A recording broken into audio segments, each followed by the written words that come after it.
You're listening to Opera Box Score. Let's get ready to rumble!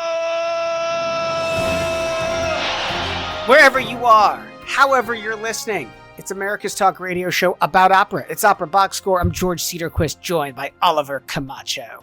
All right, this week, it's an Inside the Huddle double play. First, we welcome Roger Pines, one of Operaland's most accomplished dramaturgs. And then we speak with baritone Zachary Nelson, who is currently stealing scenes as Faninal in the Santa Fe opera production of Der Rosenkavalier, plus 2-minute drill, break out the glow sticks, opera meets rave in England. Make sure you subscribe to the podcast on Spotify, click follow. On Apple Podcasts, hit that plus sign, send us a voice memo, or even just email us your hot takes on what we're talking about, mailbag at operaboxscore.com. You can just record your thoughts using the You Got Something to Say tab on the website, operaboxscore.com. Hey, however you contribute, you're going to get the OBS beer coaster, the OBS lapel pin, and the #1 OBS fan foam finger in bears, orange, and blue, just for sharing your own hot take. It is that easy to get merch, is it not, Oliver Camacho? It is. And, you know, this is the part of the show where you normally talk about some sportsy things. I just want to let the audience know that we have received your listener mailbag stuff, and you are going to get your foam finger in the mail. We've just had so much content, believe it or not, to share with you that we haven't been able to answer those questions, but I promise we will before Labor Day. How's that? But quickly about sports, I was in Santa Fe, and so I had to watch the Olympics in the primetime recap, or like not even the primetime recap. It's in the rebroadcast of the primetime recap. So I was knowing the results. Oh, I mean, it's impossible to avoid results on social media. It's been very frustrating. Yeah. So next Olympiad, Summer Olympiad in LA, I think I might have to skip Santa Fe, unless Santa Fe decides to just take a pause during the Olympics and I can go on either end. That might be the solution. That seems highly unlikely. Maybe you should just go to the Olympics. The 100-meter dash for the men's is one of my favorite events. I'm just sort of in love with this idea of like the fastest man in the world and also the fastest woman in the world. And yikes, was that thing close or what? 5 thousandths of a second. Yeah. We're trying to shave off time up these podcasts all the time. We could definitely use those thousands as they add up. Let's do it. Let's talk some opera. Huddle up. Let's go inside the huddle. Roger Pines is recognized nationally and internationally as an expert in the field of opera, encompassing writing, lecturing, broadcasting, adjudicating, and repertoire research and consultation. He has been all over this nation and all over the globe. I would be here forever talking about the plaudits for Roger. Instead, we want to get Roger to do the talking. Roger, thank you so much for coming on the show this week. My pleasure. Thanks so much for having me. You have been on the list for so long, and I'm just so grateful that we finally caught you. So much to talk about. Can we begin by asking for the audience, just explaining what a dramaturg does? And I'm also going to throw in a question that'll help you maybe frame your response. Sometimes I go to new operas, and I cannot believe what I'm seeing. I was like, was there a dramaturg for this thing? Like, what is this thing? Where's the story? I haven't done a lot of dramaturging for new work because I come from the scholarly side, and rather than from the theatrical side, in that during my time at Lyric Opera, I was essentially an information clearinghouse. That was the first thing for the piece that was being performed. I didn't do it for everything, but there were a lot of pieces where I would basically have months to put together all of the relevant information that I thought the artists and director and designers would be interested in. And the example that I always give when I talk about this is Thais, which was the first opera that I dramaturged for Lyric. They were doing a new production, and I had 11 months. And by the time Renee Fleming and Thomas Hampson and the rest of the cast arrived for rehearsals, and of course the director, John Cox, who had asked me to do this in the first place, I could present all of I had a catalog, essentially. Everything related to the composer and the librettist and the novel on which the piece was based. And of course, I had the novel in both English and French in case the cast wanted to read it. I had a lot of material on the saints upon which the two main characters were based. I had the whole performance history of the piece. I had every recording. I had the original reviews from 1894, I think they were, from the Paris newspapers. And so the whole time during the rehearsals, I wasn't actually present at all the rehearsals, but the assistant director would call me and she would say, we need to know how they crossed themselves in 4th century Alexandria. Please find out. That was sort of standard kind of question. And then the same director called me and said, what kind of flower would Thais the courtesan throw at Atanael? Please find out. This kind of thing. Yeah. I did this for Cunning Little Vixen, for Deflator Mouse. One great time that I had was tracking down the original prompt book from the world premiere production of De Rosenkavalier, because when lyrics director Bruce Donnell mounted that revival of Rosenkavalier, he was trying to get as close as he could to the original. And sure enough, I found the prompt book, and it was my little moment of triumph. But a dramaturg is certainly a stylistic authority, always a speaker on the repertoire, always a writer on the repertoire. It's somebody who could be called by the opera company with every kind of operatic question. And so, the kinds of things that people would, finally, Lyric actually asked me during, I think it was like the last 7 or 8 years of my time there, for a column that went onto the website called, you could write to askroger@lyricopera.org with every kind of question related to the art form. I think, and I won't even tell you the kinds of things. Please don't. I think, of course, what Oliver was saying before about new work, yes, it's crucial to have somebody there. Since I've been a freelancer, I've dramaturged a new libretto by a first-time opera composer and first-time opera librettist. That was fascinating because I was really in it on the ground floor. After my first couple of sessions with them, we lost touch. So I don't know if the piece has gotten off the ground. Right. But I was able to take this libretto and look at it in terms of the dramatic logic of it. Did the scenes flow one to another? Was the language convincing to start with, even before it was musicalized? Was it believable for each character, or was it too sort of, inappropriately, grandly operatic, in quotes?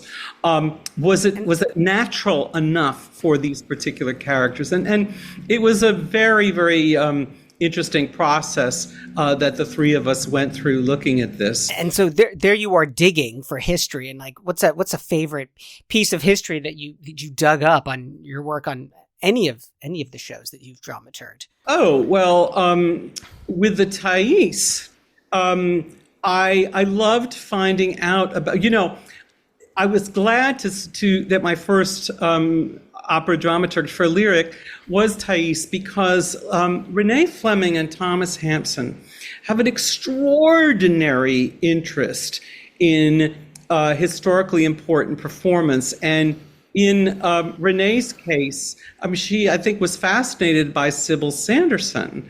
And I was able to, I found out about Sybil Sanderson's wardrobe malfunction at the dress rehearsal of the original, and it was a serious one, believe me.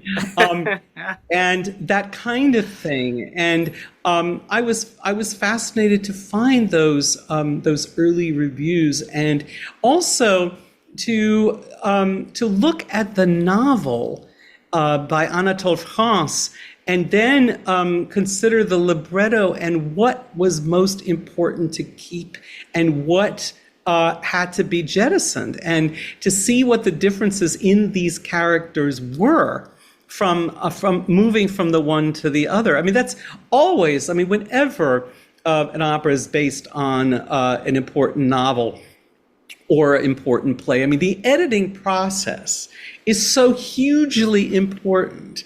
And the greatest libretti, a perfect example is Verdi's Otello. I mean, my goodness, so much had to be eliminated, and yet when you hear the opera, you're not missing anything from what had to be eliminated from the Shakespeare original, because the libretto is truly all of a piece. And so that kind of comparison, I've been doing a lot of that lately, because I did a big article on Carmen for San Francisco Opera, and looking at what Bizet and his librettist started with, the novella by Prosper Mérimée, and then looking at what Carmen became, what the character became, which is really quite radically different from what the Mérimée character was. That kind of process just fascinates me no end. You know, since we've got you on the line, and since you seem to know a lot about historically important singing, I feel like a genre or a style of music that, especially, I don't want to point the finger at Americans, but, you know, people whose native language is in French, it's hard for singers to understand a style and what makes a, you know, romantic era composer like Massenet, what makes that music work? What are the qualities that make that type of singing really work? And who are the singers that one should listen to if they're working on Werther, if they're working on, you know, Manon? Well, if we're talking about Massenet specifically, Manon, there is one person in the title role that I recommend above all, and she's not a singer that we know in this country at all, but she was definitive for a lot of different reasons. Her name was Germaine Ferraldi, and she recorded the complete Manon in, I believe, 1929.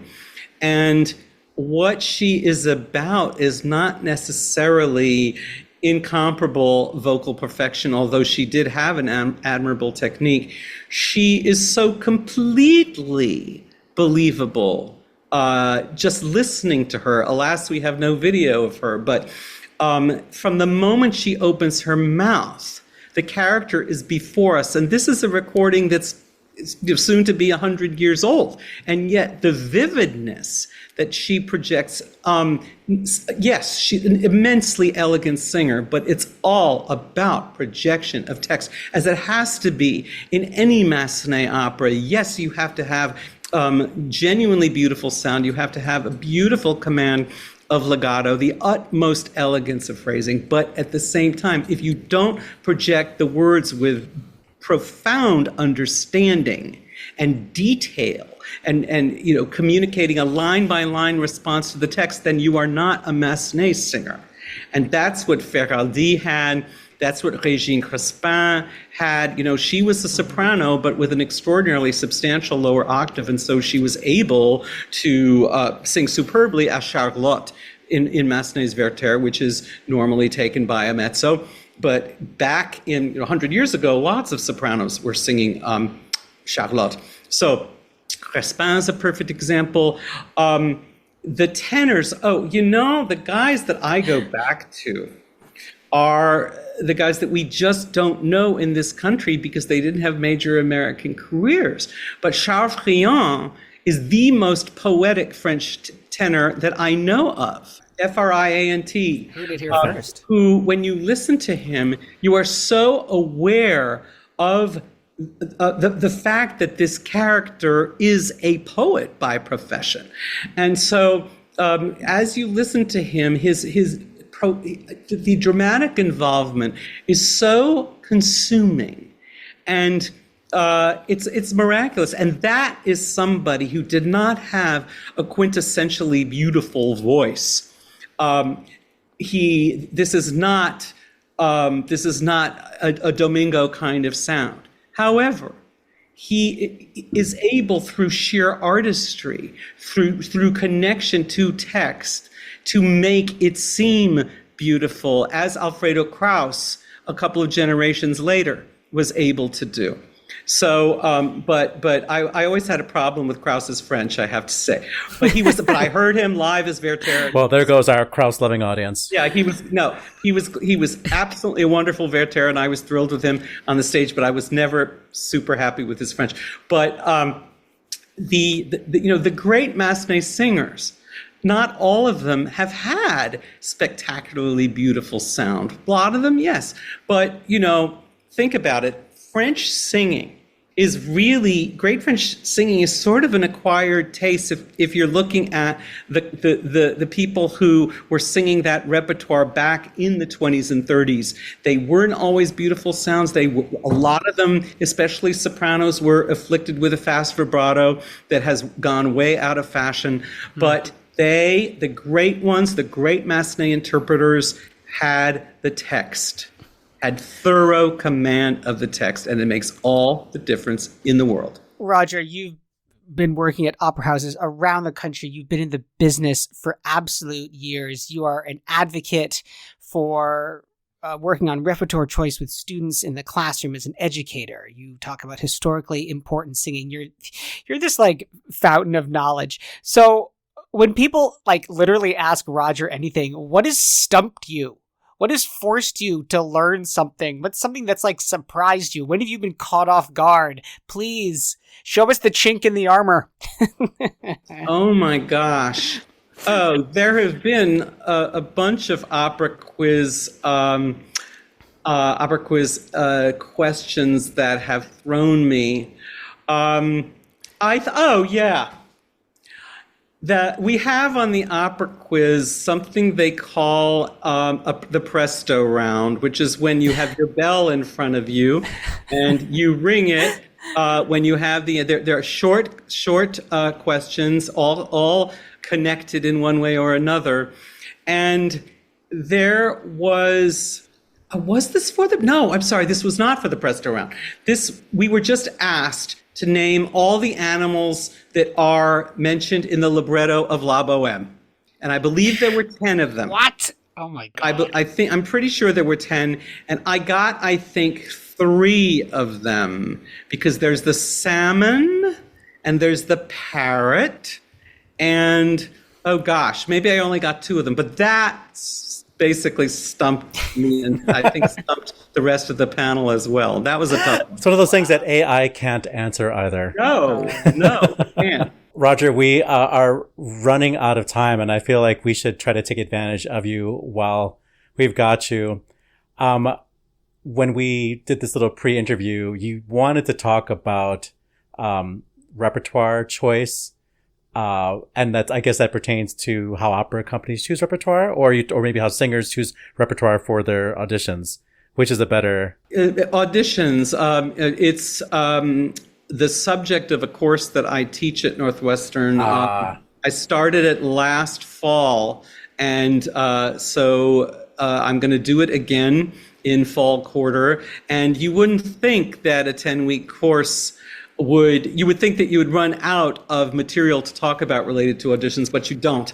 And you can spend several sessions just talking about repertoire. It's the most important issue. Well, we do have a lot of our listeners are, emerging singers, of course, and students. So leave us with just one little nugget, from that course that they might be able to take away in terms of selecting repertoire. Sing the right thing. Don't sing an aria for which you lack a basic technical element. If you're going to do the Jewel song from Faust, don't sing it if you don't have a trill. This kind of thing. Thank you. Know how to vary your list so you don't have 5 legato arias out of 5. Vary it in terms of characters so that you're not, if you're a lyric soprano, you're not sinking, shrinking violets the whole, in all 5 arias, that you you have somebody who is a sparkler by way of contrast. The languages are crucial. I think the variety is really the most important element, so that anybody listening to you knows exactly what you're capable of.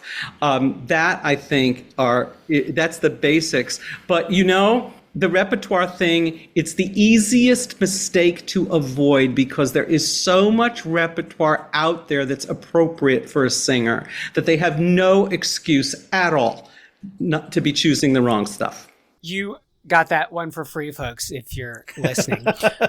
Roger is at rogerpines.com. Folks, if you ever get the chance to be in the same room as Roger, do not miss that opportunity to learn and appreciate the absolute depth and complexity of this art form delivered with such passion and such insight.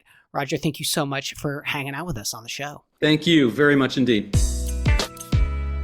Opera class. Sports radio crass. This is Opera Box Score. So our second Inside the Huddle today comes from Santa Fe Opera. Man.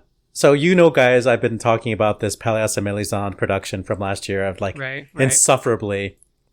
I wanted to talk to Zachary Nelson, who played Golo, who really broke my heart. And we'll get into it in the interview, but I know Zachary Nelson from all of his performances around Chicago and various other opera houses. He's like the guy you call. He's so reliable. He's so solid.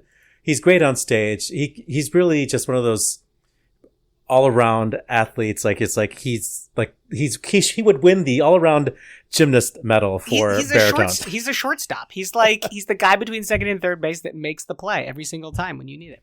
But he really did break my heart as Golo because that character is so terrible. And he was so committed to the bit that I was scared of him when he was on stage. And I still think about his performance and it's frightening to me how awful he was in that show. So he gets a little bit of a telling off from me in this interview. But I want to say right now, he has completely redeemed himself at Santa Fe, because he's in this amazing production of Der Rosenkavalier. It was easily the best opera I saw in 2024. And I probably with 5 months left in the year, it's still going to be the best opera I will have seen in 2024. Outstanding production from Garzington, starring Rachel Willis Sorensen as a Marschallin, Paula Murray as Octavian, and Ying Fang as Sophie, with Matthew Rose as Baron Ox, and Faninal was sung by Zachary Nelson. We actually don't talk about that in this interview because I had not seen Der Rosenkavalier yet when I recorded this interview. But I wish I would have, because I wanted to talk about his performance. It was brilliant. It was hilarious. It was very fey. There was this bit where Faninal was always getting overly upset, and he had hired one of his servants to put a chair underneath him. So every time he felt like fainting, he would have a chair to faint on. And it was a bit that went throughout the second act, and it was hilarious. I loved it. Okay, before we talk to Zach, here's a little bit of Zachary singing Escamillo.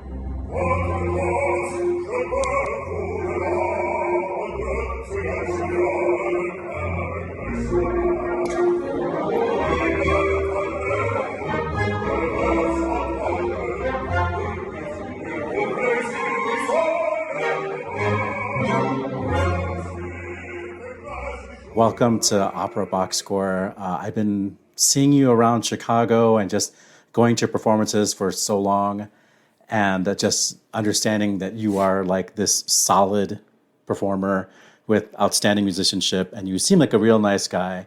And in a minute, we're going to talk about the performance where you just broke my heart, and I said, I hate this guy, which was Peleas last year, right here in Santa Fe. Right. And everybody knows that I've been talking about this performance, this incredible cast from Peleas at Santa Fe from the 2023 season.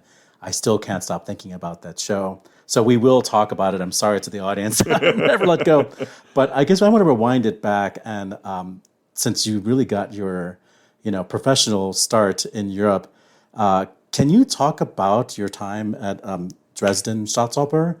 Yeah, the Semperoper. The Semperoper, yeah.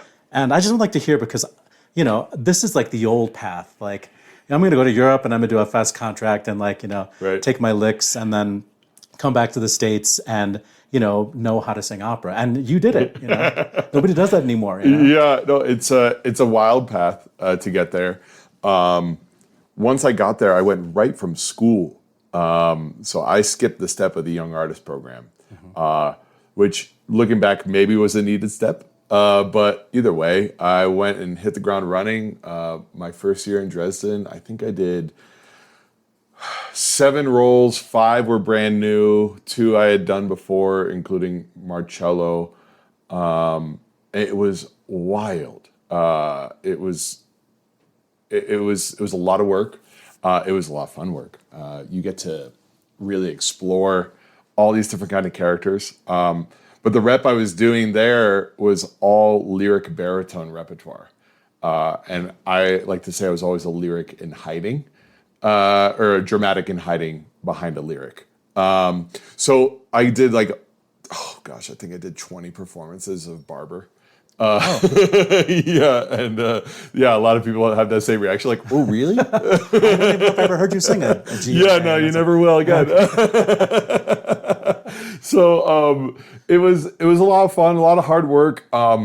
It's an incredible opera house. If you ever have the chance to go there, it is. I think it's a miracle, that opera house, the acoustics, because it was all destroyed during World War II when the Allies and English, they bombed, Dresden. I mean, there's lots of books written about it. My favorite being Slaughterhouse 5 by Kurt Vonnegut. Okay, literary reference. That doesn't happen that much on this podcast, but thanks. Yeah, I got you. Yeah, I know we're mostly about sports here, but a little literature. So yeah, they rebuilt it, and they say that when it was rebuilt, their first opera was Der Freischütz, which was premiered in Dresden. And they said as soon as the first note was played in the new opera house, the entire house wept because we have our opera house back. Yeah, it's so important to them. Oh, absolutely. Opera, and people just go as a matter of routine. It's not like a special occasion, to go to the opera. Absolutely. I mean, and it's the entry to that opera, to the opera in Dresden, it's a lower cost, because they do so many shows. I mean, that's a repertoire house. So they do, when I was there, I think they did 25 operas at least 10 ballets, and then a bunch of orchestra concerts as well. So Which makes it easier to understand why Regie Theater can survive there, because people have seen it and I guess we're going this time to see this version of this. Oh yeah, and trust me, they will tell you how they feel about the Regie Theater, in the moment. We did a brand new Marriage of Figaro there. I was doing Figaro. A great production, truly beautiful. But it was 4 different types of theater. Each act was the different kind. We started with Rococo, Commedia dell'arte, Rococo, something kind of in between, a bunch of stuff. I called it an acid dream. And then Act 4 was straight black box. They stripped the stage. Anyway, we're in the middle of Act 2, and it's going off the walls. It's kind of nuts. And I think the Count brings down this taxidermied elk to the middle of the stage and puts his foot on it, right? It's a little out there. And there is booing going on opening night from the loge. You never forget it. Just stay in the moment, keep doing the show, but we are getting booed right now in the middle of the show. Yeah, Americans will quietly leave, but they won't really boo. It's rare when you get a boo, right? It's got to be really bad. It's got to be really off the walls. So having that type of experience in your formative years, do you feel like that's part of what contributed to your current brand as just this super reliable, good musicianship, good colleague type of baritone? And I don't mean to say that you're not an exciting performer. We'll talk about that. But I think that is what you're the guy that they call, right? It's like we need somebody. Who's going to do this without us worrying about pampering somebody or learning their part or whatever, Sure. Well, I think looking back at Dresden, I did a run of Guglielmo's there. Again, you probably will never hear that again. Yeah. And I was second cast to a new production. And the guy that was doing Guglielmo in that first half of the run, which included Rachel Willis Sorensen as Fiordalici, he got sick. And I had just finished staging my part, just copying his staging, but I was in other shows, so I didn't have time. So I just finished staging Guglielmo. I just finished memorizing it. I wasn't supposed to do it for 3 months. And I get a call at 9 o'clock in the morning. And they're like, Herr Nelson, you are going on tonight as Guglielmo. And I was like, oh, okay, cool. And I hung up the phone and I immediately screamed like, oh my God, what's about to happen? This is the first time anything like this happened to me. And I get on my bike to go down to the theater and my chain breaks. So long story short, I did it. It was the most exciting show I've ever done. It was a blast. I remember getting on stage and the Dorabella was like, is this your first time doing something like this, like a jump? And I was like, yeah, like I've never done anything. It's such an ensemble show too. Oh, it's like, quite. Yeah. And she just looks at me. She's like, you'll never forget this day for the rest of your life. And I was like, I don't know what that means. Like, okay. And then as I'm doing it, it was kind of like I was playing sports again. Yeah. Because there was so much adrenaline. And you know that in the back of your mind, you're kind of saving the day, but you don't really think about that fully in the moment. So it was a thrill. And then after that, I've done a bunch of jump-ins. wait, stop right there. You said it's like playing sports. What sport did you play? I played football really badly in high school. Okay. I did track and field. I also played baseball and basketball my whole childhood, and I did karate as well. So I did a lot of sports. Are you following any Olympics right now? Yeah, I follow it a little bit. I'll be honest with you. My favorite part of the Olympics is just watching the men's basketball team just dominate the world. I think that's kind of fun.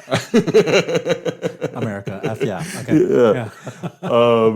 So it was a thrill. So since then, I've done a bunch of these. Like that was the most last minute. Yeah. The second most last minute I've done was this past year.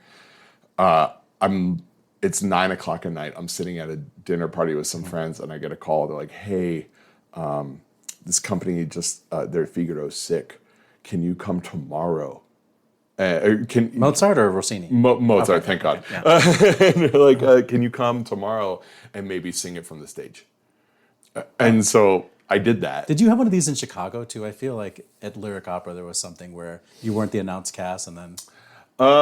Chicago, the only thing that came close to this was I was covering in Lucia, my first contract there. I was doing Donner, and I was covering Enrico.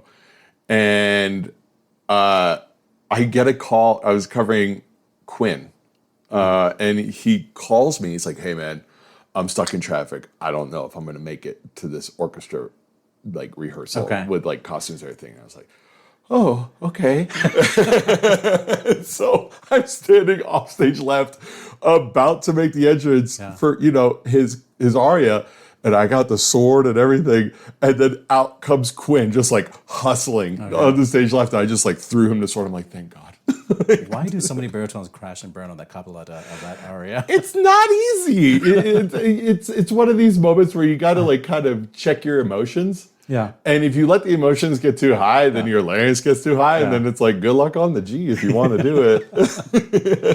Okay, so we are at Santa Fe Opera, and we are about to talk about the Peleas, but since you mentioned it to me, you were an apprentice here. I was. And we are currently in the media room, and just outside we're hearing a bunch of, auditions? Yeah, the apprentice auditions.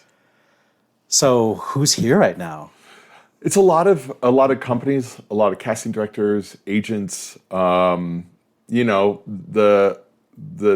movers and shakers of the industry, especially in North America. You get some other companies from other countries here. That's kind of how when I did this audition, that's how I got my Dresden contract. It just so happened that Dresden was here randomly, and they offered me work. Do you remember singing your audition? I do.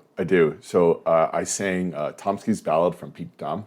Okay. That year, I had done a ton of competitions and won a ton of competitions with Nemico della Patria. And as a 20-something-year-old? Yeah. Yeah, totally appropriate.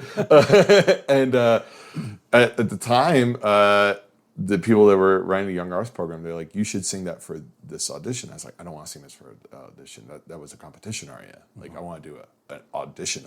Yeah. And so I was like, let me sing Tomsky's Ballad for you. This was like a aria that I learned when I was in school with the late Genna Mierson. And I convinced him, to do it. So I had a bad batch, I think, of dried mangoes the night before. Oh. And so my stomach, it was in knots. And so I couldn't fully stand up right. So I was like Quasimodo. And I walk into the opera house and I check in with stage management. And I remember David Holloway, the head of the Young Artist Program, looked at me and he goes, "What's wrong with you?" I was like, "I just got a stomach thing. Like, I think I'll be okay." And he just takes one look. He's like, "Come tomorrow." So they put me at the end of the second day. There are 2 days. And I mean, I'll be honest with you, I nailed it. It was like one of those moments where it's like everything lined up perfect.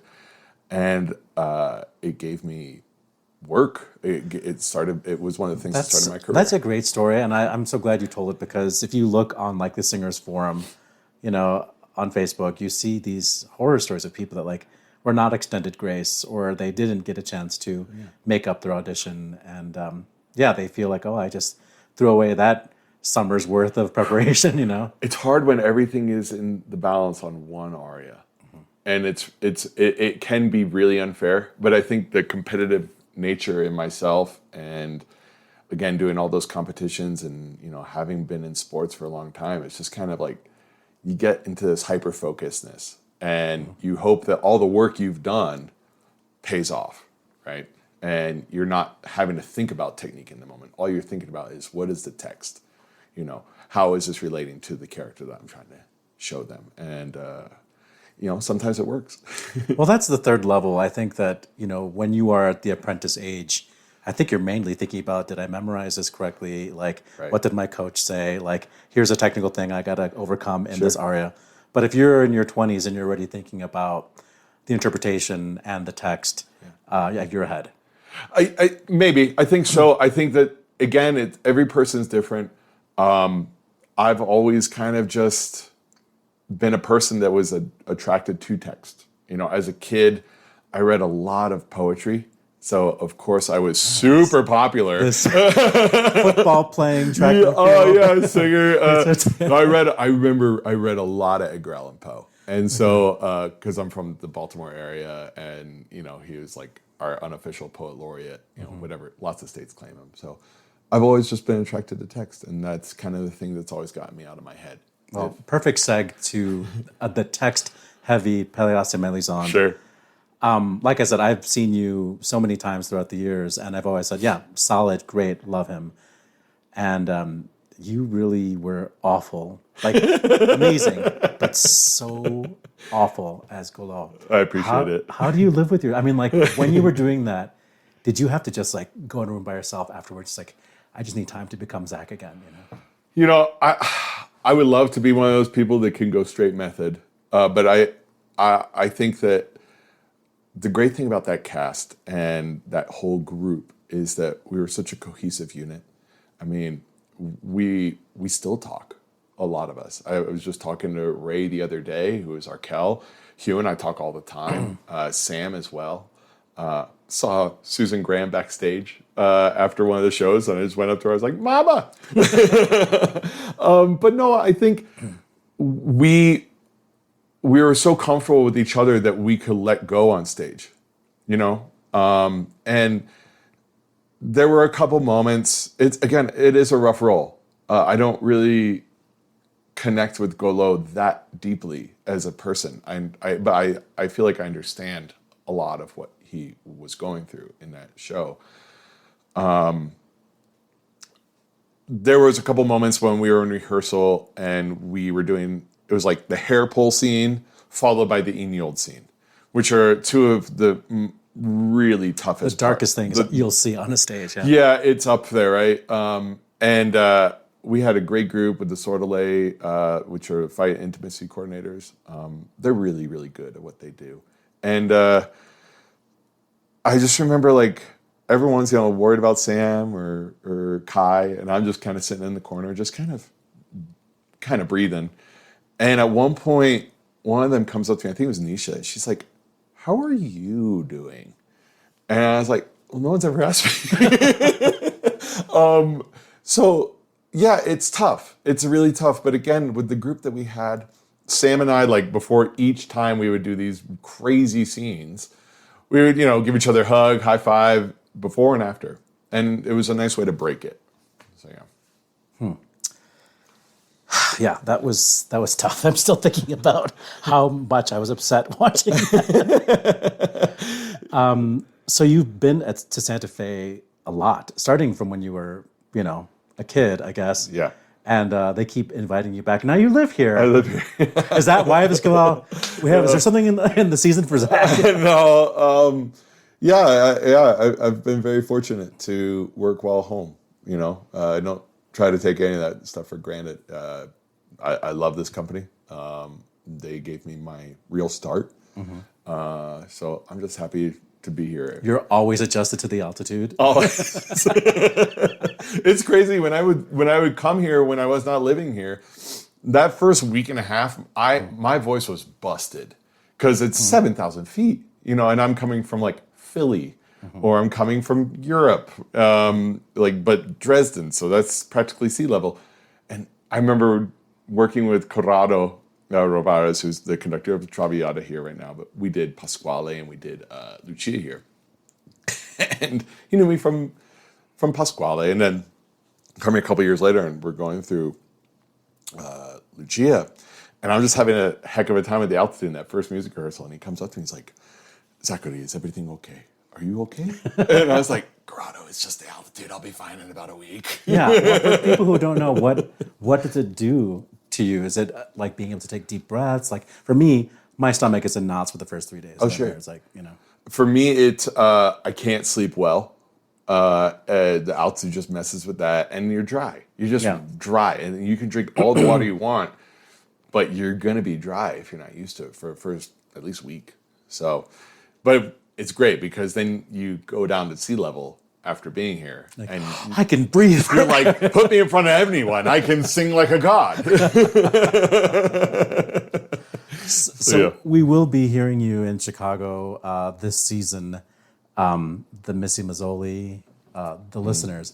Have you had a chance to start working on it yet? Or? Yeah, a little bit. It's an incredible piece. The music, from what I've just been able to play, I'm not the best piano player. It's really cool. But again, I'm a person that's really drawn to text, and I think Royce, the librettist, he's really accomplished something here. It's a very interesting piece. It's a topic that I don't think a lot of us really talk about.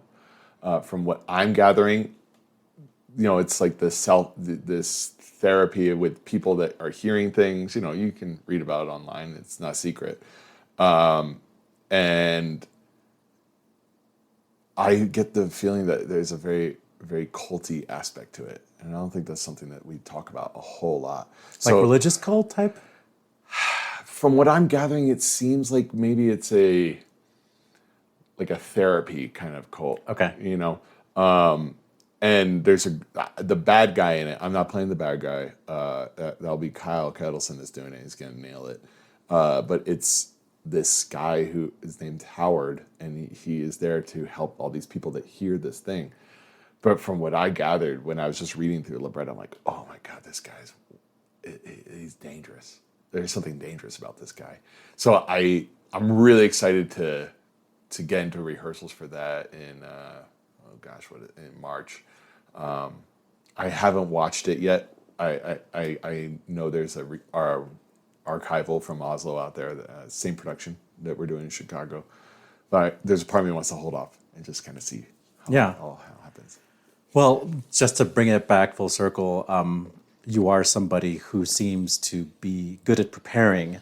Yeah. Do you have any tips for people who are not as good at memorizing lots of text or memorizing music, especially the new music? I think it's be organized. I make a schedule for myself every day, even when I'm not working. And that might mean like wake up at 8, have coffee at 9. Like I'm like a crazy person with that kind of stuff. But I think if you can map out a learning schedule on your own, you'll be ahead of everyone.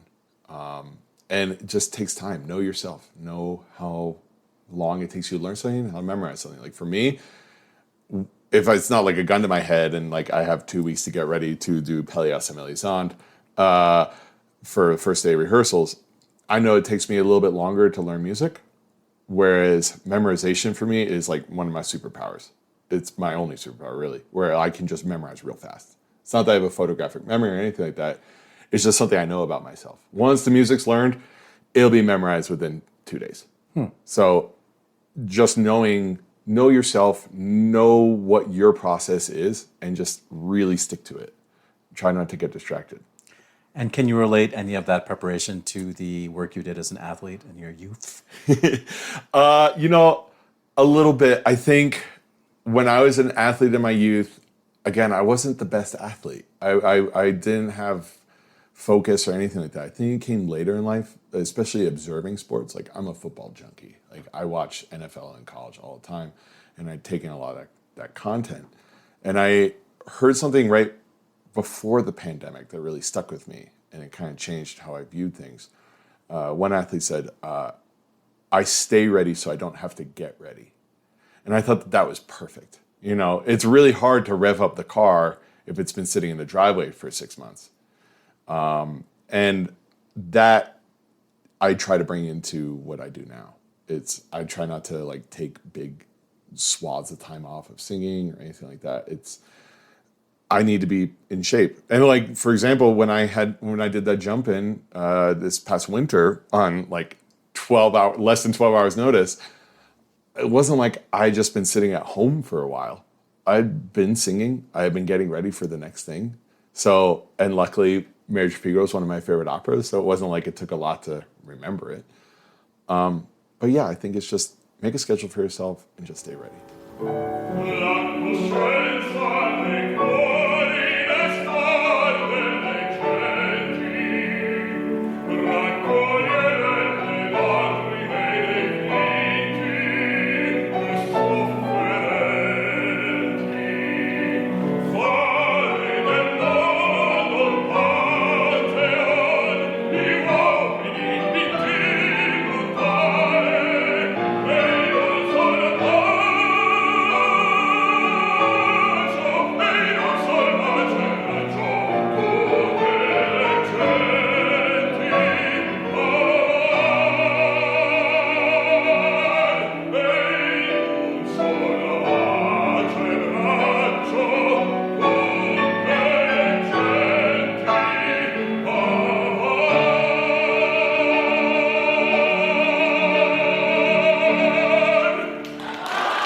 A little bit of Zach singing Nemico della Patria from way back in his career. It looks like that was recorded in 2011. My thanks to the media team at Opera Santa Fe Opera. I was just there. I still have altitude sickness.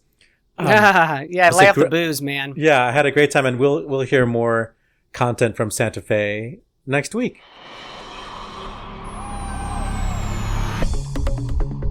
This just in, the 2-minute drill. All right, listen up. Here's everything you need to know about what happened in Operaland this week. We begin with a triple Netrebko. No, that's not a bespoke gymnastics move. The beleaguered Russian soprano Anna Netrebko is returning to the United States for the first time since 2019 in a recital at Palm Beach Opera. That's going to be in February. Mark your calendars. Her manager, Miguel Esteban, has stated that she would return to the Metropolitan Opera under the condition of the firing or resigning of general manager Peter Gelb. Meanwhile, the Ukrainian government is calling on the Teatro dell'Opera di Roma to not hire Netrebko for her alleged past support of Vladimir Putin. You said beleaguered. Friend of the show, Jonathan Tettleman, has spoken out about his recent experience at the Met. In an interview with the Hungarian-based social media opera affinity account Vasmax, the tenor said he wanted to sing where he was wanted and didn't want to feel, quote, like a prop, as he felt during his debut season. He said, quote, honestly, I'm very nervous for the future of the Met. I'm happy that I got to go. I got to be there, but I think it's not going to be the place where I will regularly sing anymore. I didn't feel like they wanted me there in the first place. I think they just wanted me because I was a growing name, I could sing, and maybe I could sell some seats. Portland Opera has sold the Hampton Opera Center, its home for more than 20 years, to the Native American Rehabilitation Association of the Northwest, a Portland non-for-profit that specializes in substance abuse treatment and health services geared towards Native communities. Leeds Opera Festival in England will push the boundaries of traditional opera this summer with an innovative new experiment, Opera Rave, led by guest artistic director Emma Hill. Quote, Opera Rave is a reimagining of the opera-going experience. We're taking elements of operatic singing and performance and attempting to blend them with beats-infused electronic music. We hope to create something that feels like an opera and a rave simultaneously. Apparently, the team will experiment in the room, using the libretto and score for Carmen as the jumping-off point. Crunching the numbers, Barcelona's Gran Teatro del Liceo has closed its 23-24 season with a balanced budget. The company drew 285,000 spectators, 4.4% more than last season, and they sold 86% of their seats. The theater also reported an average audience age of 50. That's young. In trade news, Lyric Opera of Chicago has announced that John Mangum will be the company's 5th general director, president, and CEO. Mangum succeeds Anthony Freud, who's retiring after 13 years. Over his career, Mangum has held significant artistic and executive leadership roles at the Houston Symphony, San Francisco Symphony, New York Philharmonic, and the LA Philharmonic, and the esteemed Hollywood Bowl. Exit stage right. Composer Wolfgang Riem passed away on July 27th at the age of 72. Riem was a professor of composition at the Hochschule für Musik Karlsruhe from 1985. For more than 40 years, Riem was an intrinsic part of the Salzburg Festival. And bass Karsten Zabrowski has died. He became an ensemble member at the Komische Oper in Berlin in 2003 and was well known for his roles as King Treth in The Love for Three Oranges, Caspar in Der Freischütz, Joe in The Rise and Fall of the City of Mahagoni, and the four villains in Tales of Hoffmann. And on this day, August 5th in 1623, it was the baptismal birth date of Marc Antonio Pietro Cesti. That's an Italian composer. Another Italian composer, Leonardo Leo, was born in 1694. The year 1700 saw the first performance of Alessandro Scarlatti's Daphne in Naples, and exactly 1 year later, Scarlatti's Il Pastore di Corinto premiered in Naples. In 1811, French composer Ambroise Thomas was born in Metz. Metz soprano Maria Slavina was born in St. Petersburg. She created the role of Konchakovna in Prince Igor by Borodin and the Countess in Tchaikovsky's Pique Dame. She was born August 5th, 1858. Hans Gall, the Austrian composer, was born in 1890. Erich Kleiber, the Austrian conductor, was born in 1890 as well. 2 for Austria. And on this day, August 5th, in 1978, Padawan, Utah, named a mountain after composer Olivier Messiaen. That is the Mr. Messiaen Mountain. Weird. That is your 2-minute drill.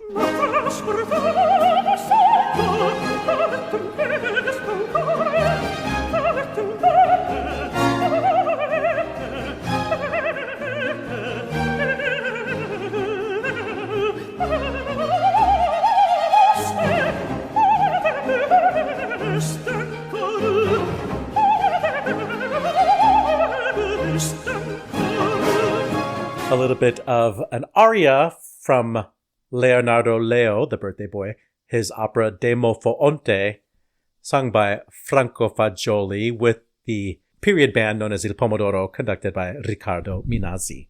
I don't know about you, Oliver. I don't feel like giving Netrebko any more She's had oxygen enough. that is necessary. She has a habit of making the news a lot. Yes. Yes, exactly. We will talk briefly about friend of the show, Jonathan Tettleman. I don't have any problems with this guy. I met him when he was in Chicago. I interviewed him remotely, and then I met him in person. I heard him sing. It was all good for me. I loved his performance in La Rondine in HD. Apparently he was sick, and they made a stage announcement that he wasn't well, but he still was a beautiful performer. Okay. He was better for The Butterfly in terms of his vocal health. And he's a very, handsome guy. I mean, he's a very handsome guy. Mm-hmm. And he looks great on stage. And so I don't see what the complaint is in terms of what he was able to offer the Met. I know that in Chicago, when he sang a gala concert for Opera Festival Chicago, the audience went ape poop crazy for him. He's that charismatic. Yeah. And his voice sounds like $1 million. So, I don't want to immediately come to his defense because it's not like we're best friends. But, something is fishy here, and I would love to hear the Mets side of the story. Yeah, for sure. I don't know this Hungarian-based social media account. I mean, look, it would be wrong to... that's like, it's not like going to the New York Times. Exactly. It would be wrong to ignore the fact that as, athletes, as singers, that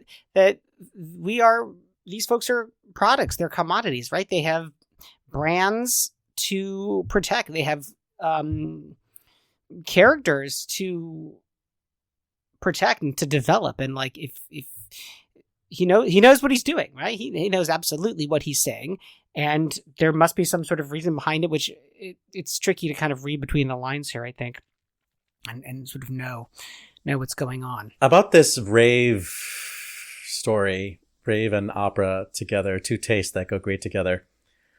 I don't know. I feel like anytime you put a drum kit into the mix, the singers have to be amplified. And as soon as you amplify the singers, to me, it doesn't feel like opera. I know there are operas where amplification is part of the original concept, but I don't want to hear amplified Carmen. And it allows different voices to perform this music, which, right. Might be fine. But then I feel like it takes away what we love about opera. I think when you go to the opera and you actually can feel those vibrations of, a great mezzo-soprano and a great tenor singing that glorious music, and you see the athleticism involved, and, you're hearing those noises for the first time in your life, especially if it's your first opera, Yeah. Carmen usually is. It's thrilling, and you get the bug, and if you're going to start putting hip hop beats over it, I don't know. That's like, I know Bizet would not approve. Well, I mean, obviously rave and hip hop are sort of in two I'm genres sorry. already. I'm so racist. This felt dated as soon as I read the article. And maybe it's because I don't go to raves, but I feel like rave culture, I'm gonna go out on a limb here, is a little bit of the past. I don't know what the benefit is of using opera clips and stems for your music, and how does opera actually enhance the entertainment of what a rave is? Almost as many question marks here as with the Telemann. Yeah, we need to ask very Roger different, what he thinks about that. We need to bring him on. He should be a panelist. Roger, come on back. Let's pour one out for Weston. Wolfgang Riem has died. Now, Wolfgang Riem, of course, wrote the music to a version of the play Hamlet Machine, but I know him much more as the composer of the opera Jakob Lenz, which, as far as I can tell, has not been done in the U.S. certainly since 2010. Almost 15 years, and possibly even before. I'd have to really go back into the archives of Opera Base to find out. It's a really great opera. It's dark as hell, but it's a really great piece of music. Quirky guy. We're in Chicago. We forgot to talk about this lyric opera. Well, kind of saving it for last. I think this is kind of the big one, right? Yeah, but the thing is, it's a sort of a wait and see. My gut reaction, I probably shouldn't tell what my gut reaction is, because who knows if I ever want to work there. If saying so will endanger that. Same boat. But, it feels like a different direction. This is a person who apparently loves opera and wrote his, doctoral thesis or his master's thesis on Italian opera, but he hasn't worked for opera. It's not clear what his taste is, what his goals are. Right now we have this very abridged season, the 24-25 season, which feels like cost-cutting efforts. They still are, being risky by putting on the Missy Mazzoli and the Janine Tesori at the end of the season, but there's lots of safe bets in this, Marriage of Figaro, La Boheme. Which were not his doing, obviously, right? Yeah. That was all. But, this guy, his most previous experiences have been with orchestras. Not with opera companies. So we don't know what he wants. It feels a little bit like he has proven his either fundraising ability or his team leading ability. And the board at Lyric felt that they needed that quality because he can't demonstrate that he's done anything to turn around an opera company. Yeah, exactly. So here's my take on it. And look, in 9 years, there is nothing I say on this show that I would not say to someone's face. So I'm going to start by saying this to John Mangum, which is I wish him the absolute best. Do I want opera to succeed nationwide? Yes. Do I want it to succeed in Chicago? Obviously.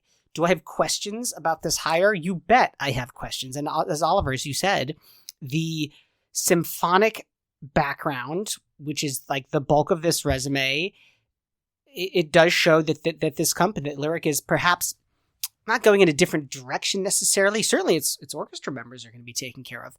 I will say this, and maybe Mangum is fantastic at raising money, and we can agree that like maybe that's what the general director really needs to be doing in these times, is not necessarily picking repertoire, but actually just raising money. And God bless him if he's able to do that.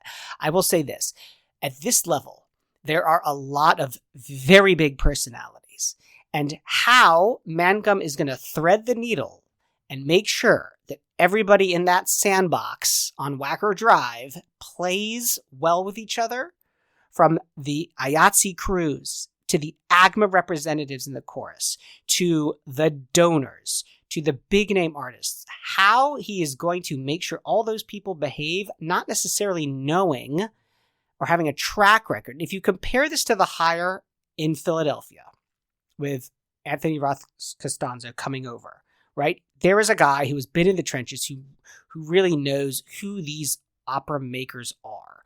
And he's making the smart choice to surround himself with essentially a really great team of artistic advisors, not dissimilar from Yuval Sharon in Detroit as well. And I'm interested to see, is that the path that Mangum is going to take? Let us wrap this show up. Good call, bad call on Opera Box Score. Good call, bad call. We're going to wrap it up. Oliver Camacho. Well, since you invoked Anthony Roth Costanzo, a friend of the show, there is this really lovely article from Philly Magazine, which basically is a version of the interview that we had with him on Opera Box Score a few months ago when he was named to this post. Maybe it's easier for all of you to read his same responses, but glad to know that Philly Magazine got the hint from us that they should interview him. Fans of the show know that I'm a huge ice hockey fan. I play hockey with the same group of guys on Monday mornings. I've been doing it for a couple of years now. And in the locker room last Monday, talking to one of the guys, be like, hey, did you happen to watch the opening ceremonies of the Olympics? And he says, and I quote, he's like, yeah, and you know, I watched all the way to the end, and I was just so moved by Celine Dion for everything she's been through. And he goes on, he says, I'll be honest, I'm more of a sort of an Edith Piaf kind of guy. But what Celine brought was just incredible. I practically choked on my Gatorade. Did you tell him to listen to our show? Because they devoted like 15 minutes to Celine Dion. That is it for this week's edition of America's Talk Radio Show about opera. Make sure you subscribe to the show wherever you get your podcasts. Get your voice heard. Find links to stuff we've talked about at the website, operaboxscore.com. That's also where you can put your money where our mouths are. Give back to the OBS using the Support the Team tab. Hey, you should be like Tyler. Tyler donated this week, Tyler. And Tyler is getting a lot of merch, I can tell you. Your announcer is Norm Waddell, your creative consultant is Oliver Camacho, and your audio editor is Weston Williams. For guests Roger Pines and Zachary Nelson, I'm George Cedarquist, asking you to continue the conversation about opera as you learn new repertoire by creating a schedule for yourself. We're back with an all-new show next week when we go inside the huddle with 2 more guests from Santa Fe Opera. Maestro Roberto Kalb, who's conducting Elixir of Love, and soprano Lieve Redpath, who's starring as Zerlina in Don Giovanni and Sophie in Der Rosenkavalier. Plus you get more opera headlines, more hot takes, and more out-of-fashion fast vibrato. Join us.